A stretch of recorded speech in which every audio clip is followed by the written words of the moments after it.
Assalamualaikum warahmatullahi wabarakatuh. Selamat datang di video pembelajaran mata kuliah Matematika Diskrit. Kali ini kita akan membahas bab baru mengenai bab kombinatorial. Oke, masih tetap semangat bukan? Walaupun pembelajaran dilakukan di rumah masing-masing ya. Oke.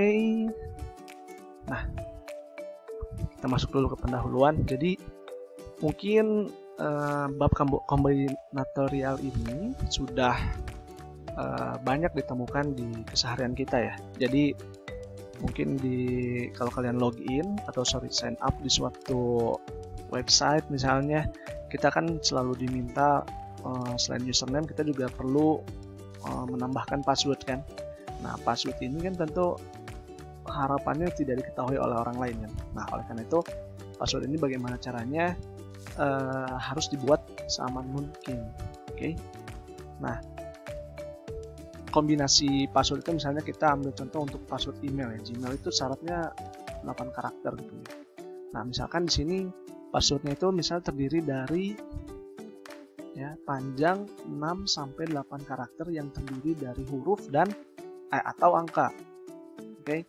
Nah, berapa banyak kemungkinan kata sandi yang dapat dibuat? Nah, ini kan kemungkinan pertama misalnya A, B, C, D, F. Ini masih bisa kan? Karena masih masuk ke 6 karakter. Atau yang ini campuran dari huruf dengan angka. Oke, di sini ada A 1 2 3 FR. Oke. Atau misalnya di sini 8 karakter dan selanjutnya. Nah, di sini permasalahan yang ingin dicari adalah berapa banyak kemungkinan kata sandi yang dapat dibuat. Ini penting untuk diketahui karena apabila kalian menjadi seorang admin front end ya, database, kalian harus mengakomodir kemungkinan yang password yang dibuat oleh user sehingga database kalian cukup untuk menampung password ini. Oke. Cukup menangkap materi pendahuluan dari materi kombinatorial. Oke, kita masuk ke slide berikutnya ya.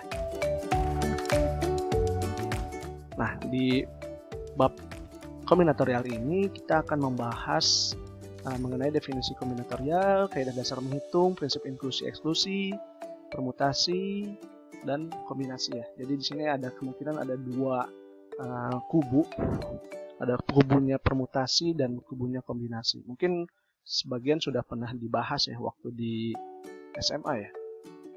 Oke, kita lanjut.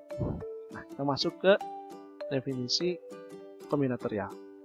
Ya, di sini kombinatorial adalah cabang matematika untuk menghitung jumlah penyusun objek-objek tanpa harus mengenumerasi semua kemungkinan susunannya. Jadi, balik lagi ke contoh password yang tadi. Kita nggak perlu nyusun ke semua kemungkinannya. Oke, karena itu akan sangat memakan waktu dan memakan pikiran. Dengan mengetahui atau memodelkannya atau kita mencari rumusnya, kita bisa tahu sejumlah susunan objek-objek itu tanpa harus kita membuktikan satu-satu semua kemungkinannya. Oke, nah inilah pentingnya kita mempelajari kombinatorial ya. Di sini terlihat bahwa matematik mampu menyederhanakan proses yang panjang apabila kita lakukan satu persatu. Nah, selanjutnya kita akan membahas tentang kaidah dasar menghitung. Oke, di sini kita membahas tentang kaidah perkalian dengan kaidah penjumlahan. Oke. Nah, misalkan di sini ada percobaan, misalnya menghasilkan P hasil. Ya, misalnya percobaannya kalian melakukan lempar dadu biasanya kan umumnya, atau lempar lempar dadu, lempar kartu misalnya gitu. Nah, itu percobaan pertama hasilnya tuh berapa? Hitungnya sebagai P, percobaan kedua sebagai Q hasil. Nah, kalau misalnya kita menggabungkan, maka percobaan 1 dan percobaan 2 itu kata kuncinya adalah dan. Kalau perkalian ini kata kuncinya adalah dan. Maka cara mendapatkan hasil dari percobaan 1 dan percobaan 2 adalah tinggal dikalikan hasil dari percobaan 1 dan percobaan 2. Selanjutnya terkait dengan kaidah penjumlahan, rule of sum, misalkan percobaan 1 P hasil, percobaan 2 Q hasil. Nah, ini kalimat kuncinya, kata kuncinya adalah atau percobaan 2 P tambah Q hasil ya. Oke. Baik, kita masuk ke contoh. Misalkan ketua kelas RPL itu kan hanya satu orang kan ya. Nah, jenis kelaminnya kalau nggak pria pasti wanita kan. Nah, sekarang misalkan jumlah pria di RPL itu ada 65 orang dan jumlah wanita, mahasiswa wanitanya ada 15 orang. Nah, berapa banyak caranya memilih ketua kelas? Nah, dari sini bisa kita lihat bahwa jumlah orangnya yang laki-laki, kita balik lagi, kemungkinannya hanya ada 2, pria atau wanita. Nah, berarti kan atau ya kalau yang dipakai, maka kemungkinannya adalah 65 karena jumlah pria ditambah 15 yaitu jumlah mahasiswa wanita. Maka berapa banyak cara memilih ketua kelas? Ada sebanyak 80 cara.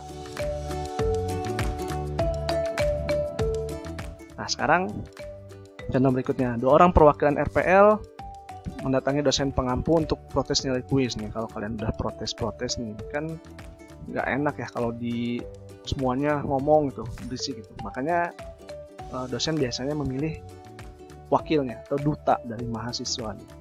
Nah, yang terpilih adalah 1 orang pria dan 1 orang wanita. Oke. Nah, berapa banyak cara kemungkinan 2 orang wakil tersebut? Ini masih menyambung dari soal yang sebelumnya, yang jumlah prianya 65, jumlah wanitanya 15. Maka ini kan irisan ya, karena yang dipilih dari pria 1 orang dan 1 orang wanita. Maka penyelesaiannya adalah dikali. Ada kemungkinan 975 cara. Oke. Nah, jadi di sini ada perluasan kaidah dasar menghitung. Mungkin untuk video kali ini tidak akan semua saya bahas. Bisa kalian baca di slide atau di buku yang saya berikan. Mungkin akan saya bahas contoh-contoh yang menurut saya perlu untuk penjelasan lebih lanjut. Oke, ini bisa kalian baca sendiri. Oke, ini untuk bit biner, ini juga bisa kalian pahami. Ingat ya, 1 byte itu sama dengan 8 bit. Ini yang harus diingat. Oke, nah misalnya ini berapa banyak bilangan ganjil antara 1099. Oke, saya bahas deh ini ya. Oke, jadi misalkan ini kan berapa banyak bilangan ganjil? 1000 antara 1000 dan 99 berarti dan termasuk 1000 dan 99 itu sendiri. Dan semua angkanya berbeda, ini kata kuncinya. Berarti nggak boleh ada yang sama ya. Oke, kalau kita lihat ini ada 4 angka ya, 1, 0-nya 3, 9, ini ada 4. Berarti anggaplah kita bikin satu kotak kan. Ini mungkin sudah kalian familiar. Oke, kotak, mohon maaf tidak rapi. Oke, misalkan di sini adalah ribuan dan sampai sini satuan ya. Nah, di sini kan angkanya ribuan ini bisa sama ya. Kalau angka ganjil itu kan pembedanya di satuan ya. Ini satuannya. Sorry, pulpennya kita aktifkan dulu. Oke, di sini adalah satuan. Oke, satuan. Nah, di sini kan angka ganjil ya, dari 0 sampai 9. Itu kan adalah angka 1 sampai 3, 5, 7, 9. Ini ada 5 kan? Oke. Nah, sampai sini. Ini kan 1 sampai 9 ya.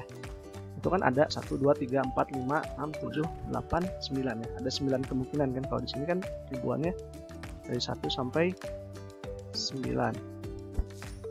Ada 9 nih angkanya. Tapi karena sudah dipakai 1 di sini, maka ada 8 kemungkinan sisanya. Oke. Nah, terus posisi ratusan. Posisi ratusan yang kemungkinan adalah dari 0 sampai 9. Di sini 0 sampai 9 itu ada 10 ya. Nah, 10, tapi karena sudah ada angka yang 1 dipakai di sini, ada 1 lagi kemungkinannya di sini, maka 10 kurang 2, 8. Oke. Nah, sama lagi di sini puluhan. Puluhan kan bisa kemungkinannya dari 0 sampai 9. Maka karena di sini udah dipakai 1, 2, 3, maka sisanya adalah 7. Maka banyaknya bilangan ganjil seluruhnya adalah 8 kali 8 kali 7, kali 500 sekitar 2240.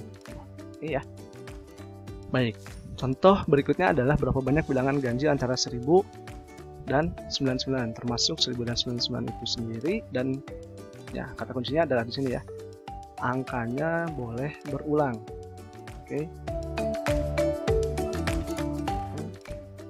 Nah, di sini tadi balik lagi ke 5 kita anggap 4 kotak ada ribuan, di sini ada satuan.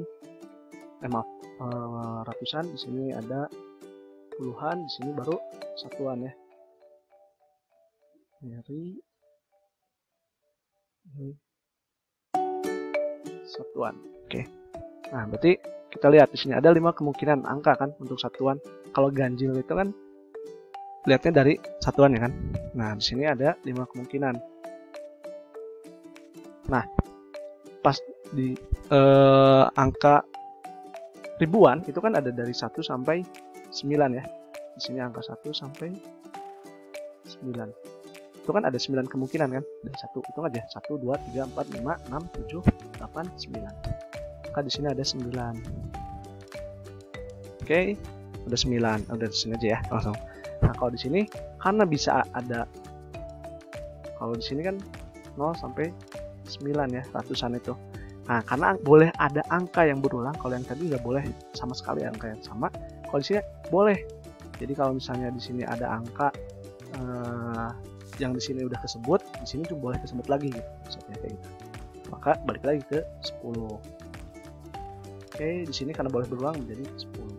Makanya banyak bilangan ganjil seluruhnya adalah sini 9 kali 10 kali 10 kali 5, hasilnya adalah 4500. Oke ya. Oke. Nah, ini nanti kalian pahami sendiri karena sudah ada. Oke. Nah, nanti latihannya dikerjakan saja. Mungkin prinsipnya tidak usah dikumpul, tapi untuk latihan di rumah aja ya. Kita masuk ke prinsip inklusi dan eksklusi. Jadi prinsip inklusi dan eksklusi ini prinsipnya adalah bagaimana dari satu himpunan itu kita menghitung agar tidak ada satu elemen yang dihitung 2 kali. Oke, misalnya ya, kita ambil contoh di kelas ya. Di kelas tuh kita mengambil misalnya kalau misalnya kita ikuti contoh soal sini ya, setiap bait disusun 8 bit. Nah, dimulai dengan 11 atau berakhir dengan 11. Misalnya kita ambil contoh dari nama dulu ya. Kita sebelum masuk ke contoh soal kita ambil ilustrasinya. Nah, misalnya di kelas itu kan ada mahasiswa yang namanya berawal dari A, oke, dan berakhir juga dari A ya. Misalnya untuk yang berawal dari A ada Ardi, ada Ari, oke. Nah, terus mahasiswa yang berakhiran dari A itu ada Dava kan, nah, misalnya. Terus ada juga kan mahasiswa yang berawal dan akhirnya adalah huruf A ya. Misalnya siapa? Atmana, nah gitu kan. Nah, misalnya sekarang Bapak mau menghitung di kelas. Hitunglah, Bapak mau menghitung mahasiswa yang awalnya huruf A gitu. Berarti Ardi, Ari, Atmana termasuk kan. Nah, terus Bapak mau cari lagi hitung mahasiswa yang berakhiran huruf A. Berarti Dava tadi ya. Nah, Atmana juga termasuk karena berakhiran huruf A. Oke. Nah, yang kita butuhkan kan sebenarnya menghitung ini ya, kalimatnya adalah yang dimulai huruf A dan di akhir huruf A. Tapi kan Atmana itu tadi masuk di awal dan di akhir. Nah, bagaimana agar Atmana itu dihitungnya hanya 1 kali? Nah, ini adalah kegunaan dari prinsip inklusi dan eksklusi. Kita masuk ke soalnya. Oke, yang dimulai dengan 11 dari 8 bit kan ini ya, awalnya ada ini. Untuk yang akhirnya 11 adalah seperti ini. Oke, misalkan yang di awal pakai himpunan A dan himpunan B. Dan yang di awal dan di akhir adalah A irisan B. Oke, maka yang kita carikan adalah gabungan ya. Terus di sini 2 pangkat 6 karena yang 2 di awal sudah dipakai, sisanya 6. Yang berikutnya 2 pangkat 6 karena yang di akhirnya udah. Nah, di sini berarti sisanya. Oke, 11 tanda tanya. Makanya adalah sisanya adalah 2 pangkat 4. Oke. Maka menggunakan prinsip inklusi hasilnya adalah 112. Terima kasih.